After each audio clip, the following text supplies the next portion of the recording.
So in this video, I was guided to share about listening to spirit, listening to your intuition, and how we can cultivate a deeper connection and a deep trust in this ability. This is not something that many of us are really taught, at least at this time in our generations. We weren't really taught how to listen to ourself, our true self, and how to honor that guidance above everything else. We were actually taught how to give our authority away, and we were taught to listen to our parents, listen to our teachers, and that the authority was outside of us. The authority was our education, the books that we were reading. And so we actually got disconnected from ourself and our inner wisdom and our true nature through this conditioning process to place the authority out here. And so, in order to become who we really are and to really become our most empowered and aligned version of self, who's aligned with like our essence and our divinity, we need to go through a deconditioning process and a realignment to where we place our authority. And there's kind of different facets and angles to this, but for the most part, it's about realizing that you actually have everything you need inside of you in this moment, because your true self is connected to infinite wisdom. It's connected to the entire cosmos. And so you already know everything that you need to know. And so this is kind of like a radical I guess, difference in the way that we're really conditioned to think on this planet. We really have glorified education and learning, and I'm not saying that there's anything wrong with that. Like, if that is what's in alignment with your soul, with your spirit, and it's coming from true guidance to learn and grow in a particular area, by all means, like, that is completely what's right for you.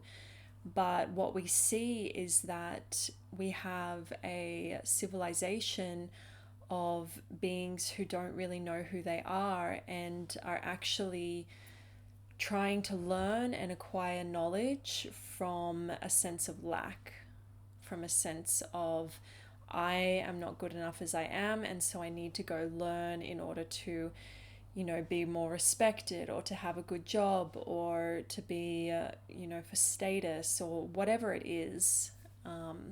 And we see this across the board. It's not just education, but when a being doesn't know who they really are beyond the physical plane, beyond the human identity that we've been conditioned to think is all that we are, if we don't get in touch with our infinite essence, the truth of who we are beyond just this life, then we spend a lifetime trying to fill this void of, I've got to be better than, I've got to get somewhere, I've got to do something.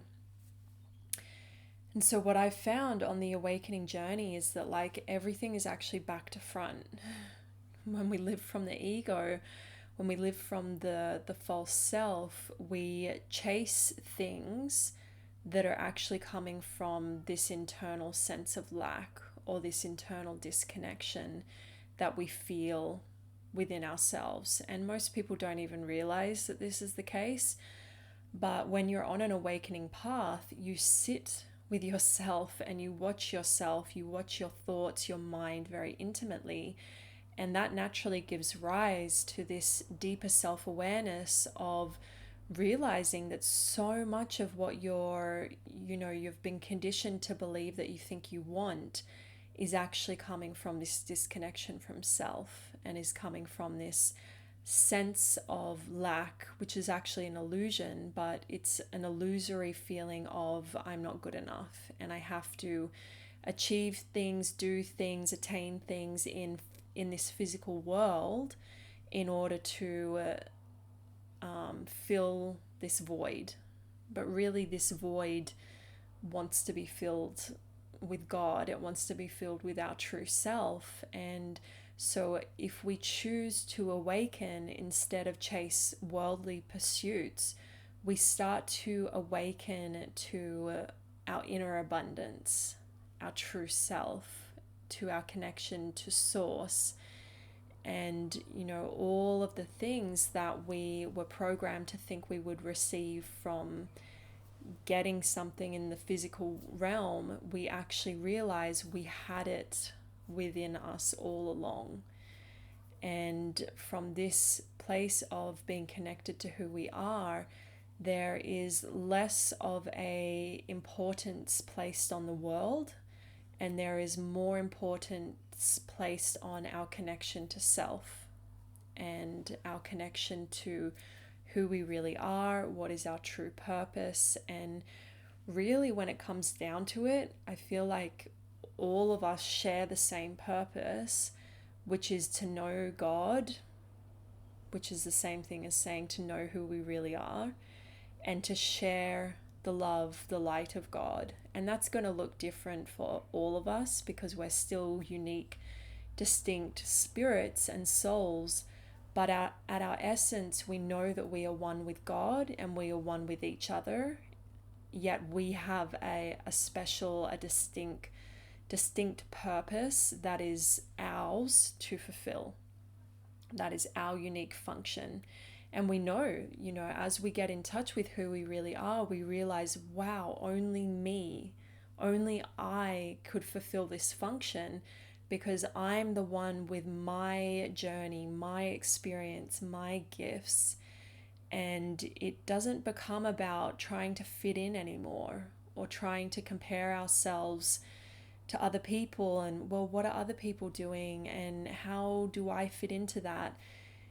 All of that's to do with the ego, and that's actually fear driven, which is very crippling for our true self. It's crippling for our soul, because our soul just wants to be the unique, note in the symphony of life that it is, or that color in the rainbow, that, we have this unique frequency that is within our essence, and only us can bring that frequency. And creation is actually not complete without our frequency, without our unique note. So it's like our deepest purpose is to discover, okay, who am I really? And what is my unique frequency? And how can I embody that and allow that to express and to guide me and to be my inner compass of how I'm going to play in this realm and other realms. It's who we are across the full spectrum of ourself. And I am discovering for myself that this is what makes a human life truly fulfilling and rewarding, is really popping out of the matrix, so to speak, which really looks different for all of us. But really what the matrix is it's a set of belief systems and programs in our mind that gets us to conform, that gets us to fit in to, conforming to whatever culture, whatever template of society we grew up in, that caused us to give that authority over who we really are. And so as we heal, as we awaken, we begin this journey of returning to who we are, which is a journey inwards. It's not a journey in the world. Yes, there might be, things that happen in physical reality as a reflection of the work that we're doing on the inner planes. But the journey of awakening is the journey inwards. And it's a journey of peeling back all these layers of conditioning, belief systems, traumas, wounds, patterns, all of these things that we've taken on in this life and other lifetimes, other places that we've been exploring, peeling all of that back so that this diamond this diamond core, which is like our essence, can start to be revealed to our conscious mind. And as that happens, this light that we are, this frequency, this pure frequency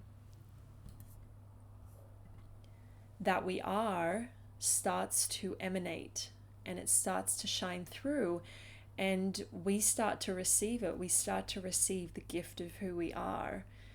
And it really has to kind of blossom within first. And the beautiful thing about this journey is that once it starts blossoming within, the how that wants to express in life kind of just does itself, which again is like back to front to what we're used to when we live in the ego world, because the ego is trying to do all these things to then feel fulfilled. But when we start to awaken, it's the other way around. We need to feel fulfilled first by discovering who we really are, and then that light, that love, that essence that starts to shine through, it shows us what it wants to do, how it wants to express, what it wants to say to this person, you know, how it wants to create a piece of art to convey love or mystery. Like, it guides us. And so this has really been my experience, and it's a constant deconditioning process, because the programming runs so deep to think that our happiness and fulfillment is found in the world of form, when really it's already within us. The treasure that we're all seeking, the fulfillment, the love, the ecstasy, the like everything we think that we're missing and so busy trying to get from physical matter, or like, you know, enough money or a good enough body or the relationship or the job, the status, whatever it is, it's like it's not found in any of those things. And it really only takes one to have enough experiences of chasing those things to realize, oh, like this only satisfies me for like a minute. And then it's like, okay, what next? And, you know, I was in that myself, and it only took me, you know, having to live through that enough times for me to start realizing, like, okay, this is not leading me to where I was hoping it would lead me to. I'm still feeling empty. I'm still feeling like life is pointless. Like, I've wanted this thing for so long and now I have it, and it's like, yeah, so what? So it's obviously not in that thing. And, you know, questions like this really fueled my journey and eventually led me to realizing that, oh, it's not out here, it's in here. It's actually my connection to God, my connection to love, my connection to infinity. That's actually what I'm looking for. And so I made that my priority. I devoted myself to the inner journey, and my connection, my relationship to my inner self is my highest priority, because I know that everything I experience out here in the world is a reflection of my inner world. It's the mirror of my inner world.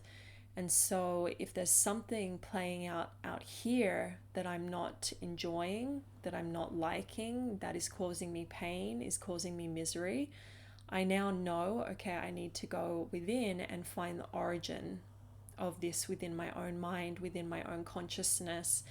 What belief is this? What formative memory created this dynamic within my own mind? And that's where I clean it up. And through that journey, you know, I really went hard on like the healing, the subconscious healing and reprogramming. And I did that for a good solid number of years because I had a lot of baggage that I needed to work through. But eventually that journey led me to, you know, starting to see that diamond, starting to see that pristine consciousness and my essence. And that's when I really started awakening to my true identity, which is not my mind, is not my memories, is not my thoughts, is not even this human. My true identity is the essence, the energy that sits beneath or behind or at the core of all of that. And the more I started to get to know this part of me, the more I naturally started to get to know God, because in that place I feel I'm directly connected to God, and I don't feel any sense of a separation or a lack from my connection to that beautiful presence that is the creator of this magnificent creation that we find ourselves a part of.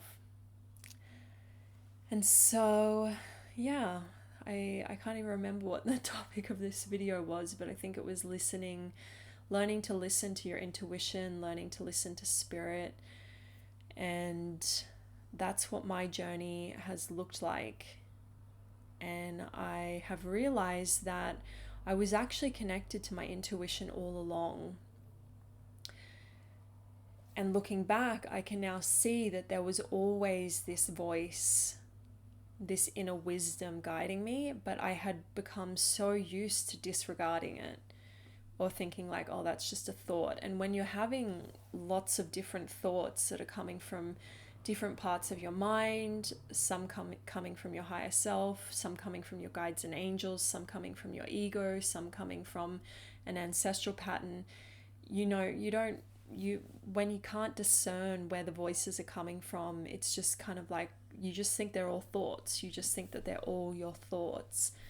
But through, really devoting yourself to sitting with yourself, sitting in meditation, watching your thoughts, feeling energy in your body, like all of these mindfulness-based practices teach you how to be intimate with yourself.